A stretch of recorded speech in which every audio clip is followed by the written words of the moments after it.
Blog Talk Radio.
Good morning.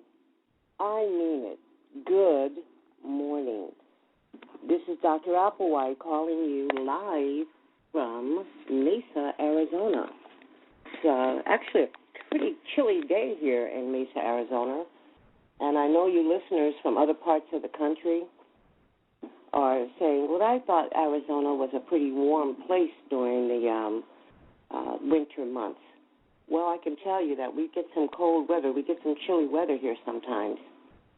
And on top of that, there still are people we call snowbirds that come to Arizona.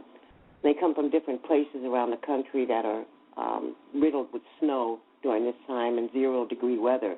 And they actually get into the pool over here and go swimming. How about that? So, it's still a beautiful place where a lot of people get to enjoy so many things here in Arizona. I've said before on this show, and I hope somebody's listening to me from the Tourism Bureau, that they should give me some kudos. They should give us some kudos for all the great comments we make about Arizona. So we welcome you this morning to our episode. It's a very, talking about chilling episode.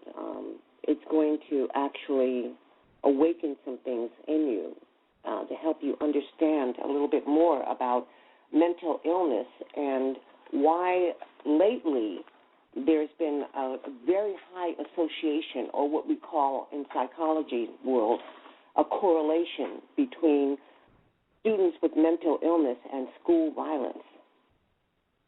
And that's something that's becoming a very frightening issue to many people, especially teachers, administrators, parents, community at large. There are so many stigmas about mental illness, my friends, in every culture around the world.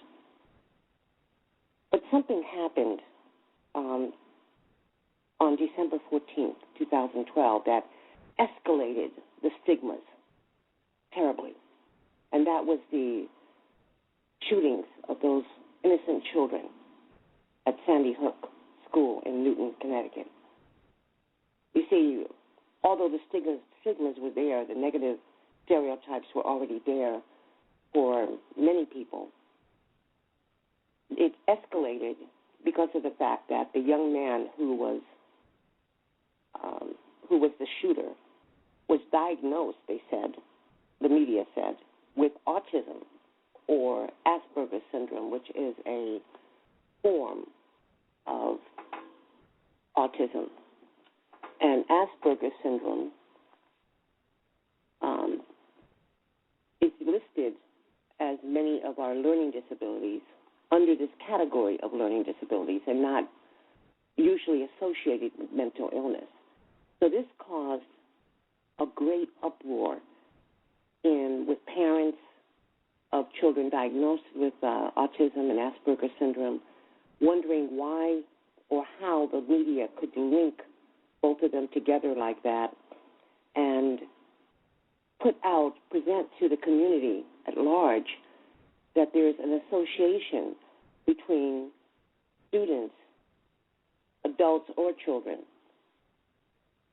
diagnosed with Asperger's or autism, and link that with mental illness.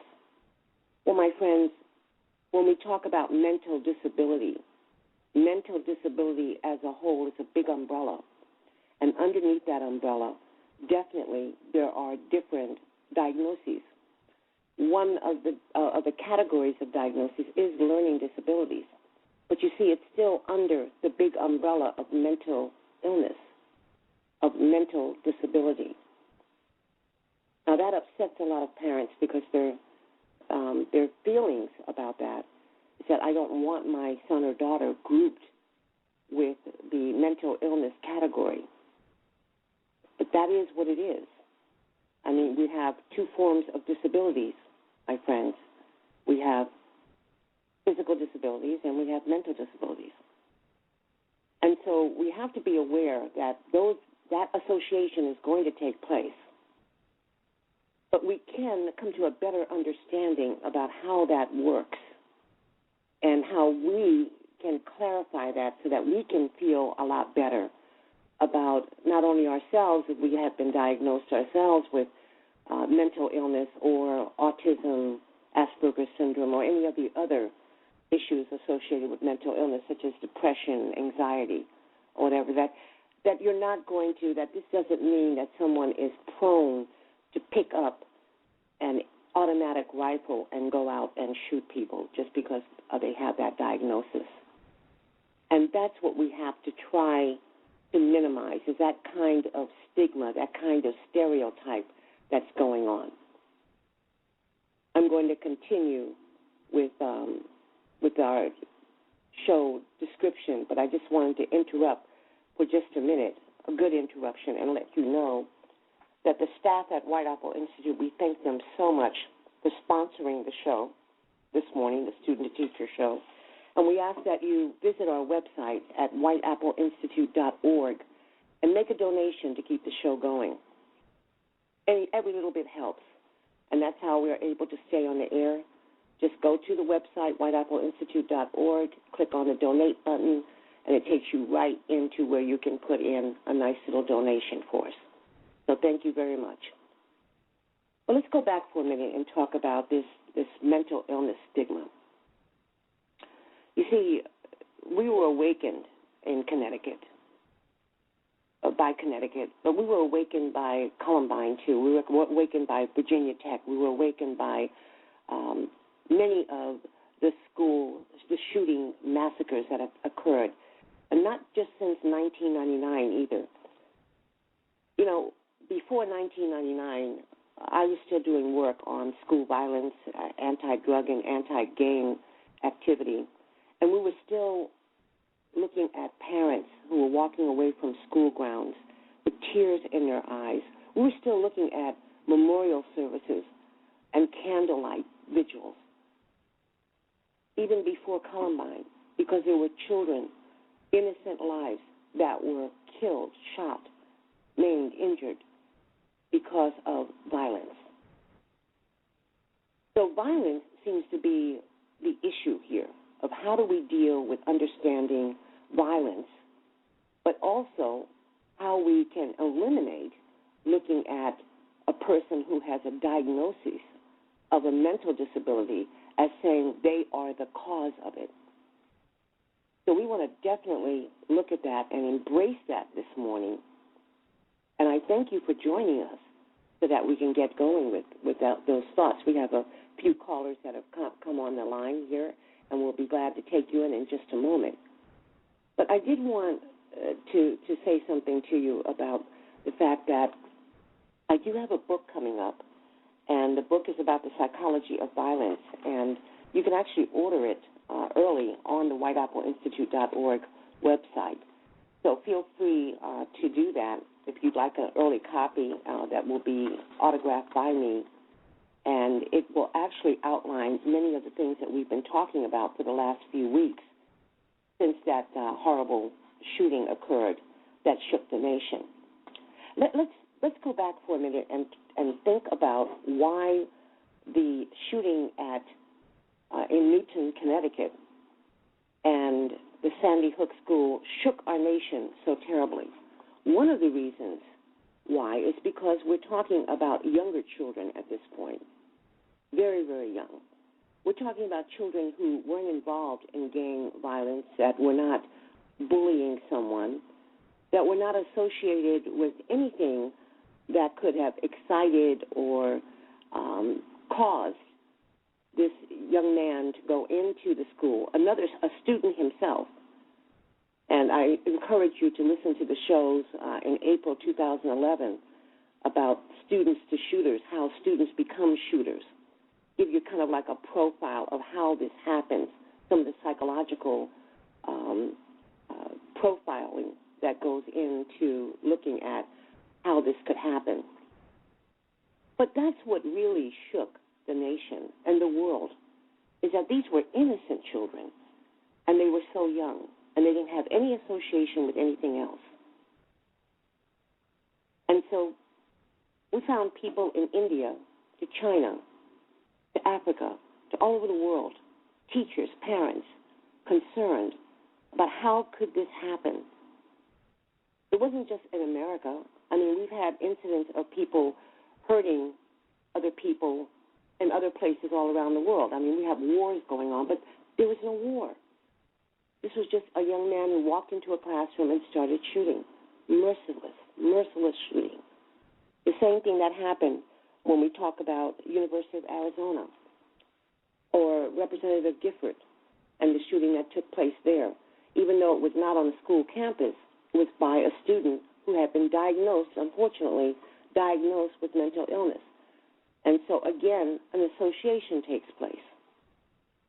We want to be very, very careful about how we use associations to stereotype, to build negative stereotypes for people. So let's welcome one of our callers here this morning, and we thank you very much for calling in.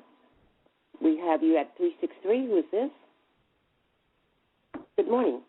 This is Consuelo Astete. Good morning. One of our loyal listeners. Thank you so much for calling in this morning. It's a pleasure. How are you? Everything is fine. It's just wonderful to resume listening to the show. I had not been able to do it previously. Mm-hmm. But that's okay. We missed you. We missed your comments, Professor, because you have a lot of great things that you've said to us through time. And I know that we've spoken before about school violence, and one of the things that I would like to ask this morning for you to focus on is the issue of violence in itself and understanding mental illness and its association with violence, and what your thoughts are on that particular subject. If you have anything right now that you'd like to add in, feel free to go ahead and comment. Well, there are several aspects that we can focus on, with this situation. Number one would be that, of course, a person who has mental illnesses, their behavior is unpredictable many times, that we don't know what they're going to do.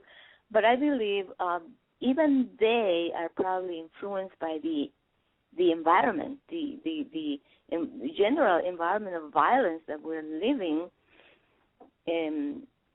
Even though they're mentally ill, I'm very sure that also influences their behavior. Also, probably the exposure to violent type of entertainment. As far as the games, you're not from America. You are an American citizen, but your country. Would you tell us a little bit about your country and whether or not you have experienced the issues of mental illness and violence? Well, Dr. Apple, I haven't lived in Peru, South America, for many years now, but I really cannot give my opinion as far as what the current situation is. But I can say that in general, it's probably less than here. And one of the factors that makes our American society more susceptible to this kind of occurrences is the very fact that people are, in general, the communications and media has become so immediate to our living rooms that we are affected by everything that's going on in the world. Right. And you know, this has been verified many times, the copycat type of situations where a violence event happens in one place, and in the next 2-3 days, in the next few weeks, another one, it seems like it multiplies because of the influence of the copycat situation. But going back to what I was saying before, number one is the environment. I think it has a lot to do with it, and also our values. You know, we need to focus more on, like your show does this so very well, you know, in taking care of our children. And actually, I was going to say mentally ill people or children are probably less susceptible to engage in this kind of behavior because they have a lot more attention and care from their parents. You know, so that parenting does become an issue, especially when we're talking about environment, and that's a very, very important point that you're bringing out. In the environment itself, where the child is being raised, even with or without a diagnosis of mental illness, has a lot to do with how they're going to interact with people during their school years and even after the 12th grade and into the college years. And so it's a responsibility that parents have also. And, you know, we can go on and on and on about parent responsibilities, and then, of course, the parents want to blame teachers and teachers want to blame administration. But the bottom line is that when we look at one individual, a student, a young man, like the young man who was responsible for the shooting at Sandy Hook, when we look at his life, we still come up with an issue of whether or not mental illness is actually a cause of the violence that he perpetuated at the school. Whether or not, when you look at all of the perpetrators like that were at the University of Arizona, Virginia Tech, Columbine, numerous schools, are they truly mentally ill, or is there something else that we need to look at? My students over years have asked the question, when do we acknowledge evil versus mental illness? Now, that was a tough question for me, because when you look at the prisons, if truly we look at mental illness as a disability, and we're saying that people who commit crimes, especially heinous crimes like these merciless massacres, are people who are mentally ill, should they indeed be in a prison? Well, I'm just going to give you my take on that, and through my research, what I have found is that even when we look at reports from the National Alliance for the Mentally Ill, and they said that a lot of college students have been found, I think the latest statistic was 1 in 7, have reported difficulties in their settings, in academic settings, as a result of mental illness. Does that mean that these are people who are prone to evil? I don't believe so. I believe that there are people who may be diagnosed as mentally ill, but there's a line that's crossed, and that line takes us into a very dark area that many of us, especially in the fields of psychology and education, don't want to touch. We don't want to touch it because it's so ambiguous. It's so hard to understand. Because no matter what country you come from, whether it's from Peru or China or Brazil, there's still this issue of whether or not a mentally ill person is someone who perpetuates violence. Or is it the fact that a person who perpetuates this type of violence, such as serial killers, is just truly an evil person? May have been diagnosed with a mental illness, but that is not the reason why they perpetuate the violence. Does that sound reasonable to you? Yes. There's got to be a line that we draw, between what is mental illness and what is truly evil. Because if we begin to understand that, and whether or not we truly understand the concept, the definition of illness, of evil, many of us can't really define that. I mean, except from a religious standpoint. We can go to the religious leaders and ask them what is evil, and they'll talk about the devil and all of these other things, and that's fine. But there's also another school of thought on that, too. I'm not asking for us to come to an understanding of evil today. I'm asking us to come to an understanding that mental illness is not the cause of school violence, that mental illness in itself has a line, there is a line before someone who's mentally ill goes into doing an act of evil. And we have another caller online. We'll go ahead and take them in right now.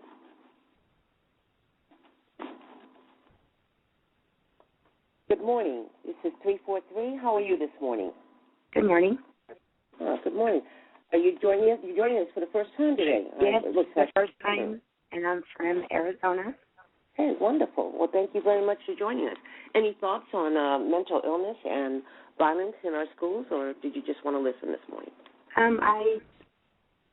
This is my first time listening, and I believe it does have to do with the parents' upbringing about the children's violence, how they think, and because I really believe it's the upbringing in the family.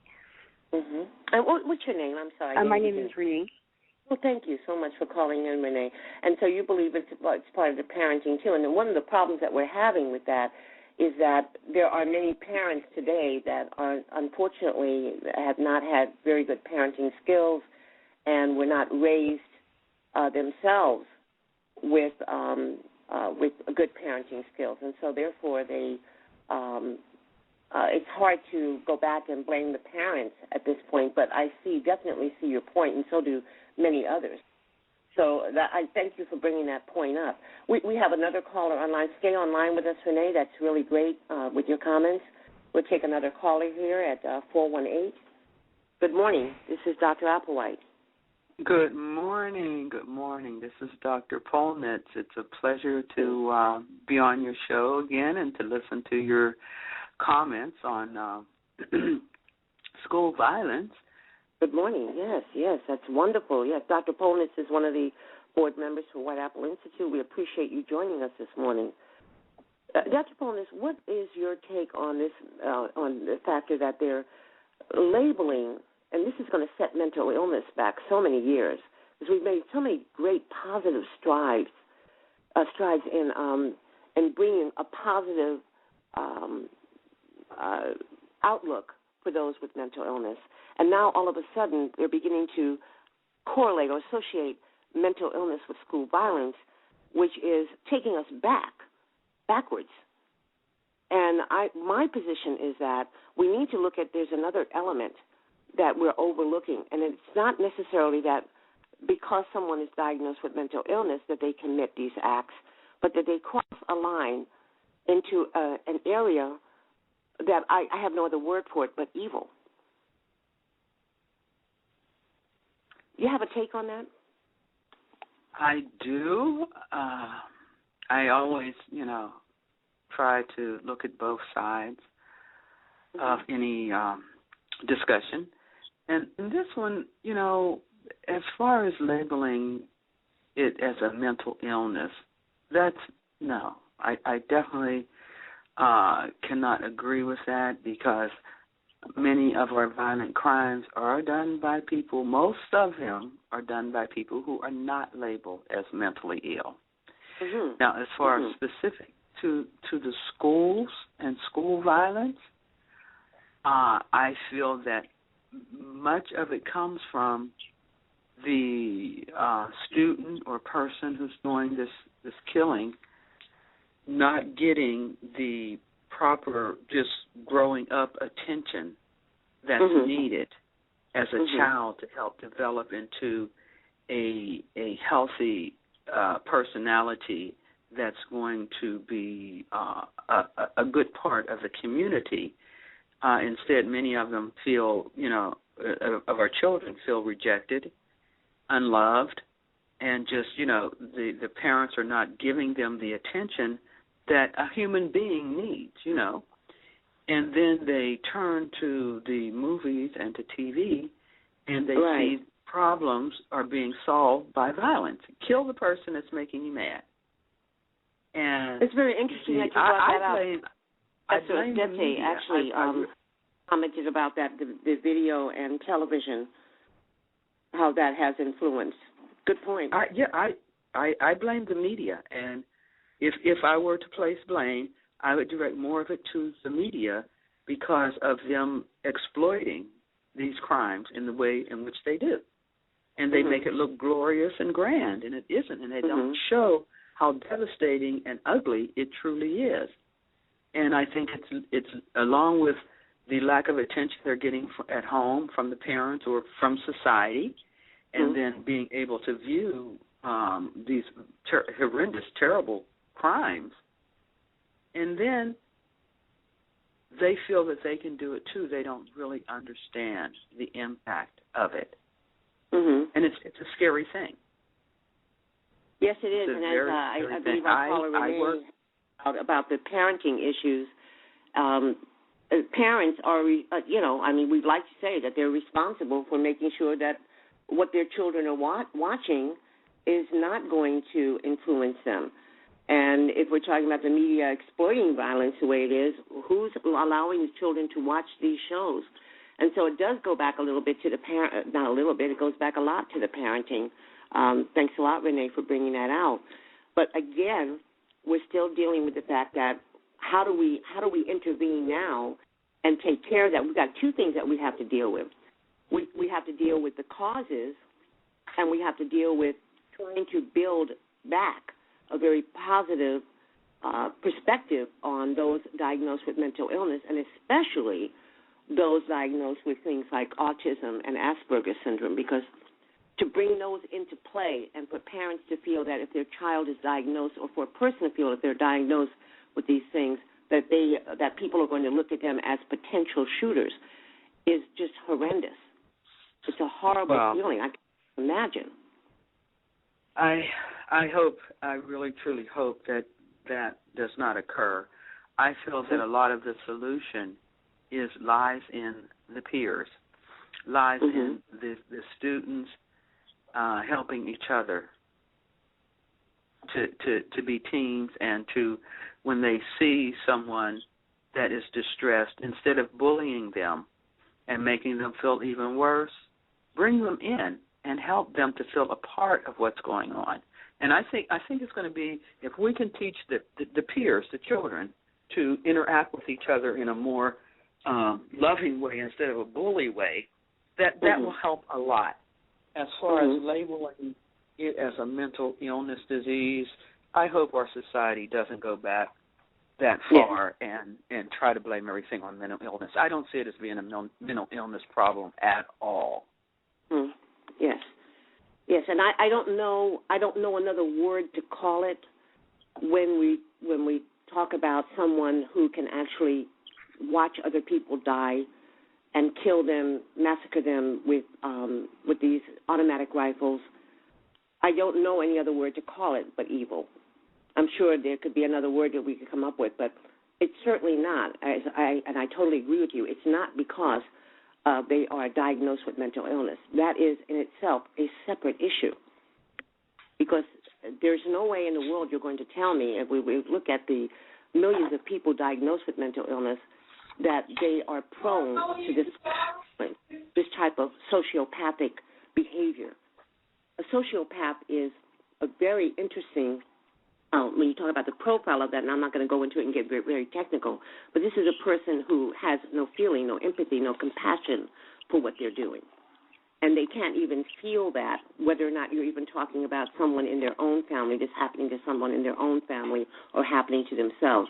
They can't empathize with the pain and suffering of another individual. That in itself can be a mental illness, but whether or not that can lead someone into actually the massacre, the merciless killing of innocent lives, goes into a whole other category that we must look at and must put aside so that we can start, not put aside, but put aside in a box where we can examine that differently than we do with mental illness, so that we can begin a healing process in our nation, a healing process in the world of looking at how we can address violence as separate from mental illness. As someone said not too long ago, that the mentally ill are usually the victims of the tragedies, not the perpetrators. Anyone else have a comment? We're open for comments here. Anyone else have a comment? We run this as a group, so you can go ahead and jump in anytime you wish. Go right ahead. Yes, this is Renee. I see things like when I was raised, everything was, we had to listen to our parents. We had to do chores, et cetera, et cetera. But I see that the new generation today, they seem more advanced than I was at their age. As far as I couldn't wear makeup until I was 16, and I know a lot of my friends were the same way. But I see 12-year-olds, 11-year-olds already wearing makeup, going out with their friends to the mall, staying out late. And I think that has a lot to do with it compared to my generation. Okay, so basically you're talking about a generational gap that could be the issue here also.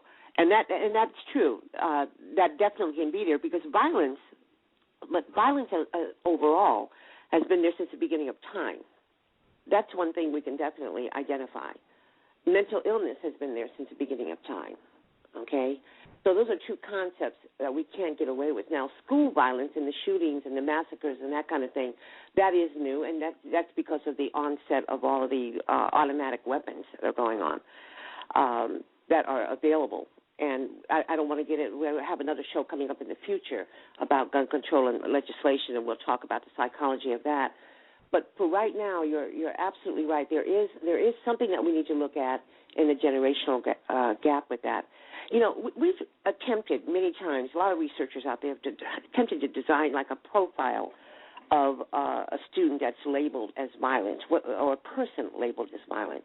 And one of the things that we're all in agreement with is that usually we're talking about someone who has low self-esteem. We're talking about someone who usually feels victimized throughout their life, rejection by their parents, by their peers, by the community, anger and depression, a lot of antisocial attitudes that you could see from preschool throughout school years. So there have been some links that we can associate with the profile of someone who becomes violent, but not necessarily someone who is diagnosed with mental illness. That takes on a whole different standpoint, and we have to look at physical issues going on with the brain and how the brain is working. So mental illness in itself cannot be labeled as the cause for the school violence. And we welcome people on our chat line. We see that we have someone on our chat line. Our chat line is open, by the way, for those of you who'd like to say something on the show without having to come on live, so feel free to take advantage of that. But one of the things that we appreciate about the person who did come on the chat line is that they're saying that all of us have a responsibility as society to come up with ideas, solutions, and that no one should be closed to that idea. And I think that that's what the confusion is today, is that there are so many people that are closed-minded about these about discussing the issues of mental illness, of school violence, of evil, what it really is. And we don't want to discuss the issues because we feel that it can become confrontational. But let us welcome confrontation. Let us welcome the fact that we can agree to disagree. Let us welcome the fact that we can sit down and talk about things openly so that we can come to better understanding. That's very, very important. You know, in the early years of my training, as a psychologist, I remember many times looking at students who were diagnosed with mental illness, and I noticed, believe it or not, that there was more love than I could ever imagine coming from people who were diagnosed with mental illness. Just a need, a tremendous need to be loved. And maybe that's because of the rejection they felt during their early life or whatever, but I haven't felt this overall fear that I would be hurt or that others would be hurt because you're working with people who have been diagnosed with mental illness.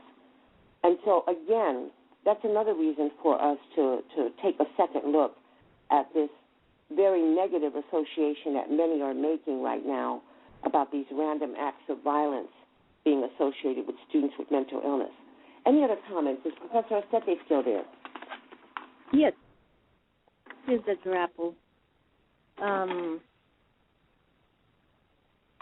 Well, you know, I think it's very important to realize that it's everybody's responsibility. All of us certainly can do something towards reverting this. And like you said so many times in your show, everything begins with ourselves. If we have peace in ourselves, we can spread this peace around. It's kind of like very general, but it's really true. You know, there's just so many ways. Like I am a very good as far as I don't want to promote myself in this way, but you know, like praying for people. That is a way of spreading the peace already. You're just influencing the people around you or even people that are far away by praying for them. And that's just one way, and doing whatever we can with the people around us. It also goes back to the whole thing, you know, society, the societal thing is so complex because it's just not one factor. There's so many factors. Definitely the breakdown of the family, children growing up almost by themselves, all of that has so much to do with the whole environment of violence that we are living in these days. Absolutely. And maybe we can focus on certainly things that we can do individually. Sorry, I didn't mean to cut you off. Please excuse me. No, that's good, very good points that you're making. We have another caller online we'd like to take, 209 area. Good morning. Good morning. This is Dr. Applewhite, Student and Teacher Show. Good morning, Dr. Applewhite. This is Kim calling from the Bay Area. Oh, good morning. Good morning. Good morning. This sounds like a familiar voice. Yes. Okay. And your name? Hello? This is Kim Apple, Dr. Applewhite. Thank you very much for calling in, Kim, one of our board members. Yes. Thank you. I did recognize that voice. I thought I did. All right. Yeah. Well, thank you so much for calling in. What are your thoughts on understanding mental illness and whether or not that association with school violence is valid, or whether or not we can take a second look at this complex issue, as Professor Estete noted, this very complex issue of saying maybe there is a component of evil that we need to look at, for the lack of a better term, instead of accusing those with mental illness of being potential shooters. Well, I think that, we can accuse anyone of being a potential shooter. Mm-hmm. I think that we're being too broad or maybe general about it. Anyone can be a shooter.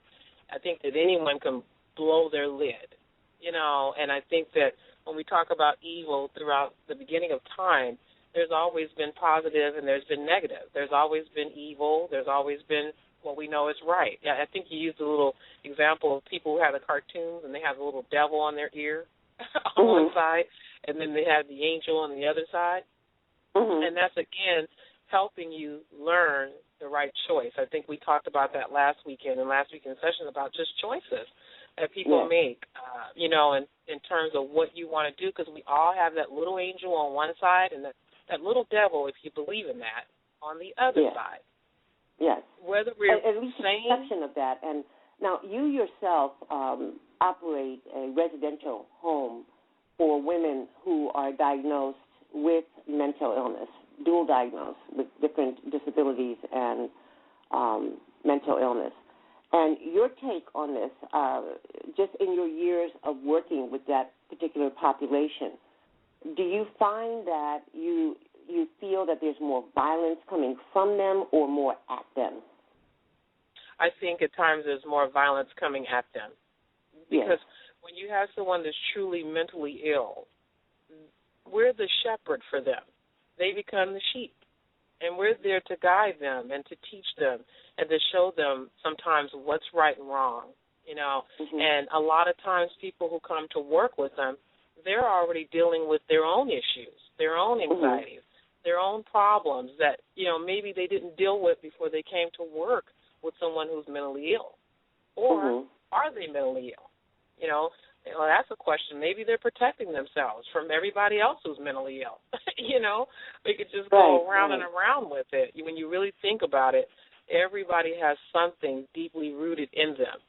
And it all comes down to, are we seeking out the right counsel, not just our ministers and our church members if you go to church, and not sometimes just seeking out our teachers to talk to or, our other professionals.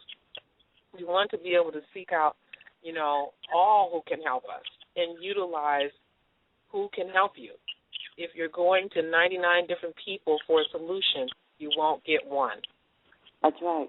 That's right. And you won't get one, not one. You have to start taking tools, and I think a lot of the violence is occurring growing up with computers, growing up with video games, which I still like, but one of the things I've noticed over the last 20 years is how violent games have become and how violent music is. Yes, one of the callers got out, the factor that the generations, how it's changed in the generations. Yes, right, that's the music very, very is not it's not like what it was in the 60s when we did Respect. And Aretha Franklin, God bless you for making that song, and at the end of the day, if you listen to the music now, you can't even find a song that says respect. Mm-hmm. Right. And so all of our kids are listening to this. Also, those who are coming to work in various fields of work, no matter what your profession is, they're listening to the music as well. They're playing video games as well. They realize how violent some of the things are. But in America right now, there's no, there's no handcuffs being put on the media. That's the best way I can say it. There's no, handcuffs being put on radio. There's no one censoring. And when you're not censoring, then there's a lid to blow off. There's a top, and the lid is going to blow off. And I think that's what we're experiencing now, post 20 years of harsh music on the radio, harsh video games, teaching people how to kill, teaching people how to be insensitive to what's real. Yes. So I almost feel like post-Steve Jobs, that now we've come into a virtual world where people are insensitive, no care, no concern, and you're starting to wonder, well, where are we going with this? Because the world exists because of care, concern. And also it exists because there's people angry and upset. So we all somehow seem to learn how to come together and resolve that. And what we're going into an era now is unresolved, and it's happening all over the planet. We don't want to resolve it. So I think the next question becomes is how do we resolve this? Because when you can't resolve it, mental health surfaces in a way that you've never seen. And you know that better than anyone, Dr. Applewhite, from depression to regression to anger to frustration to all the 5 steps of death when you die. It's almost like no one is thinking. And at the end of the day, we're having these shows, free public radio, for people to be able to listen.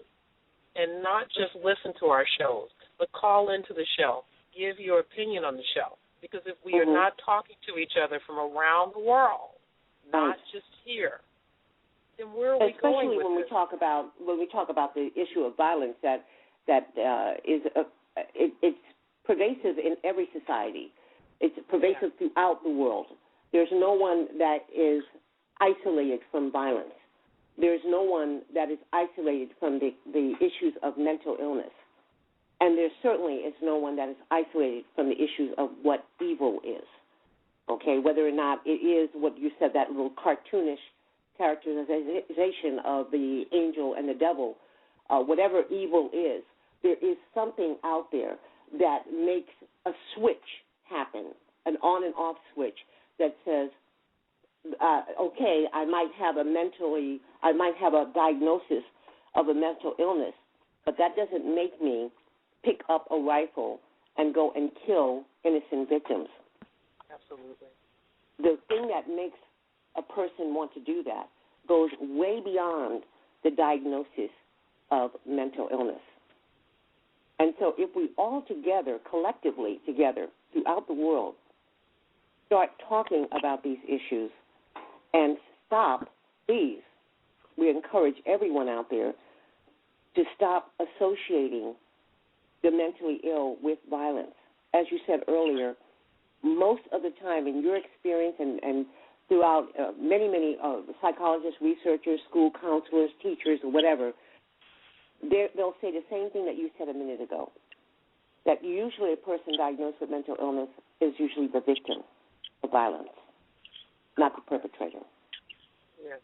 We hold many perceptions, all of us, about what is mental illness. And many of us question ourselves sometimes about whether or not we are subject to mental illness because we're feeling anxiety and frustration about our day-to-day living, stress factors that affect us. And we have to be very careful when we do our little self-diagnoses that we don't begin to put a lot of negativity into the way we perceive ourselves or the way we perceive our children. We must be very careful that we acknowledge that there are very, very good people in this world. Most of us have a very, very good outlook on life. And I believe that's why we as human race have survived as long as we have. And all the time that we've been doing this show, since 2009, and throughout all of my career, I've always pushed the concept of optimism, believing that we can make positive change happen in our world. So I encourage all of us to please come together and know that and I can't resist not talking about something that I pretty much live my life by, and that is our fear. Our fears, we need to discuss them. We need to openly discuss them, especially about the violence, especially about any of the current events that are happening in our world. We need to be open to that. We need to address that our deepest fear is not that we are inadequate. This is what Marion Williamson wrote some time ago in Nelson Mandela's speech. Our deepest fear is not that we are inadequate. Our deepest fear is that we are powerful beyond measure. We are as human beings. It is our light, not our darkness, that most frightens us. we ask ourselves, who am I to be brilliant, gorgeous, talented, fabulous? Actually, who are you not to be? We are all children of God. Don't play small. When you play small, it does not serve the world. So we ask that you allow yourself to manifest the glory of God that is within you. It's not just in some of us. It's in everyone. And I know that's hard for some of us to understand. How could it be in the shooters? How could it be in the people that perpetuate evil in our society? But there is something that is within all of us, and we ignore it. Those of us that go out and do these horrible crimes ignore the God that is within us.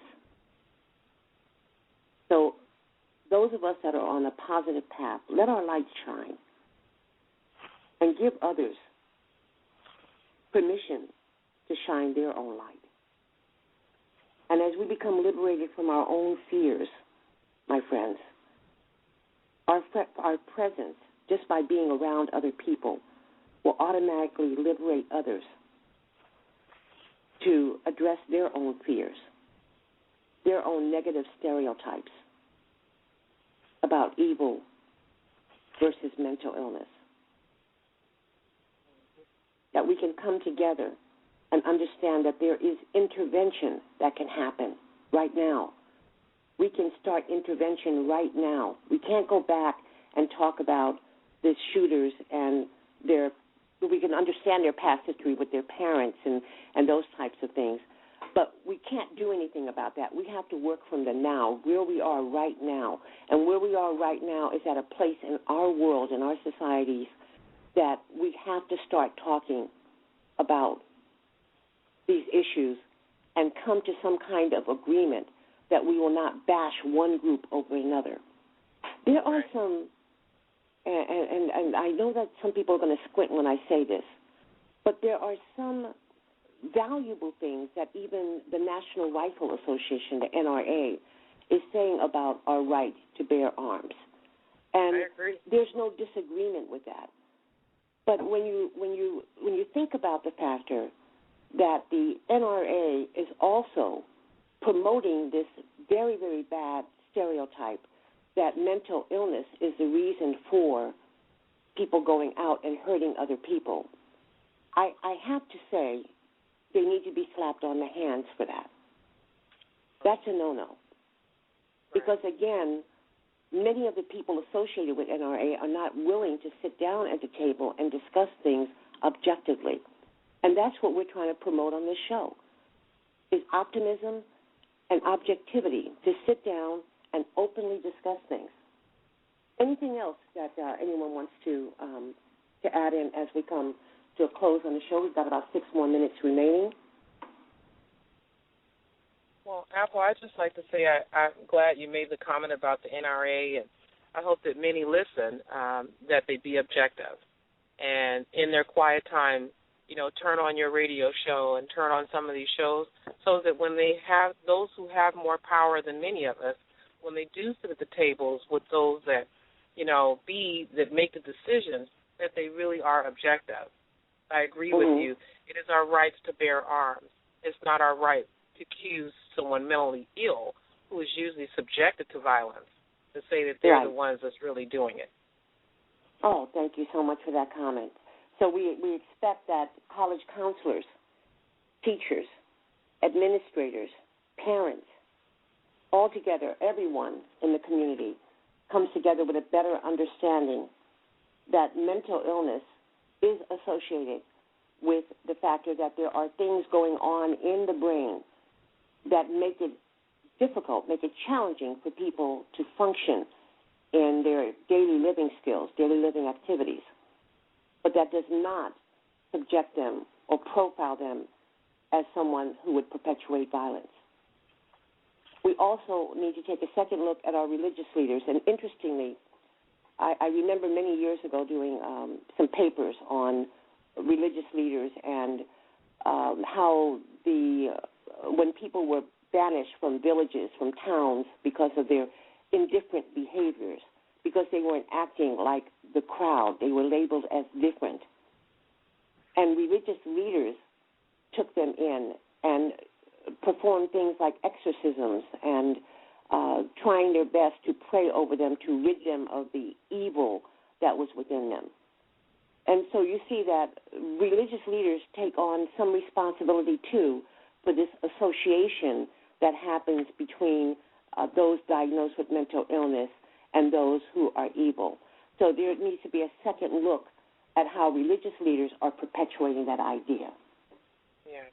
Does that make sense, Professor Stetter? Yes, of course, Professor Apple. Of course, I don't know how prevalent the exorcism is nowadays. I don't know if it's kind of tapered off, but certainly a few years ago, it was very prevalent that the way to make a person normal was just to exorcise them. Mm-hmm. Mm-hmm. And it wasn't always like that too. I heard a report once that that not only, maybe just 1% of all the cases that they perform exorcism were really cases where they should have performed exorcism. Right. So that proves your point. There have been many mistakes that have been made throughout the years for that have been mistaken diagnoses, if you will, about mental illness. There's been mistakenly look at corporal punishment in our schools. Many years ago, even some schools now, believe it or not, actually still use corporal punishment to handle behavior for students who are supposedly not adapting to the school policies. And many times those students are labeled as mentally ill. But then they are flogged, they are paddled, they are actually some fine line between being abused and isolated from the population because there's not a responsible attitude about how to diffuse their anger and the confrontations that they're having with other students. So, we can look at all kinds of different things that have happened in our history, as Ms. Owens was bringing out a moment ago, that,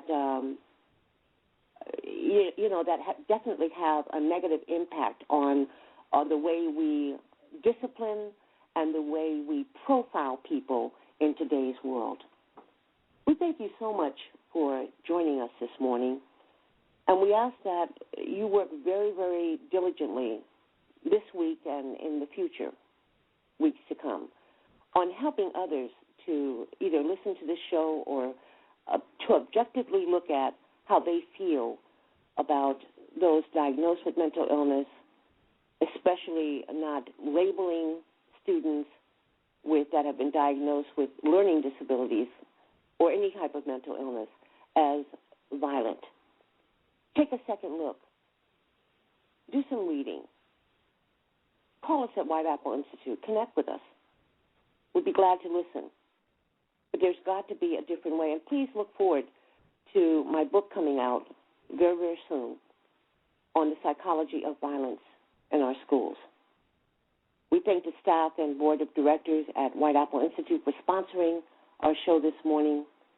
And we close wishing you much love and peace. Thank you so much for being with us. We thank Nazim Rashid for his great music that he provides for us on his album Remembrance, River Nile, available in Amazon. And his show follows the Student to Teacher show on Blog Talk Radio called The Mentor Man, and he talks about reconnecting. So thank you very much for all of you joining us this morning. Thank you, our new caller, Renee, also for sharing what you have, what you did this morning about parenting and generation.